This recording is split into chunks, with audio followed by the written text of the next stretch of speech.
আচ্ছা, আজকে দুপুরে কি রান্না বান্না হয়েছে আপনাদের? না, রান্না বান্না করা যায় নাই। এমন একটা পরিস্থিতি।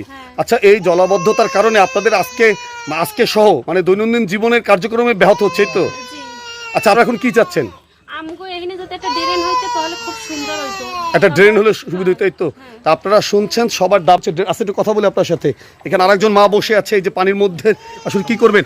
আচ্ছা, আজকে এই যে আপনারা যে পানির মধ্যে আছেন, চারিদিকে শুধু পানি আর পানি, একটু বলবেন কি কি সমস্যার মধ্যে আছেন? সমস্যা তো আমাগো এই পানি কাদায় আমরা তো এই দেখেন এই লেবরি চেবরি ওই বই রয়েছি, পাক শাক করতে পারিনি, খাইতে পারিনি, বাইরে নাম্বার কোনো পরিস্থিতি নেই, শুধু পানি আর পানি। আমাগো যদি আমাকে এই পানিটা একটু কমাইয়া দিতে পারতেন তাহলে আমরা একটু আসানে থাকতাম, একটু রান্না খাওয়া করতে পারতাম। ড্রেনের ব্যবস্থা হলে ভালো হতো, এই তো? ড্রেনের ব্যবস্থা হইলে একটু ভালো হইতো। আচ্ছা, এখানে আপনি একটু দেখতে পাচ্ছেন, তারা বলছেন আমাদের দেখে যে আসলে এত পরিমাণ পানি, এই পানির কারণে তারা কিন্তু কিছু করতে পারছে না, এবং পানিগুলো কিন্তু মিনারেল এবং জেনারেল ওয়াটার হয়েছে, অর্থাৎ পেটসাব মিলেমিশে সব কিছু একাকার হয়েছে এই পানি। আর একটু বলেন। গোসল করলেই গাগাতর চুলকায়। আজকে এদিকে গোসল করি নাই, ঘরের পানি নামাইয়ে গোসল করছি। গা চুলকায়? হয়, একসের চুলকানি হইছে গায়ে।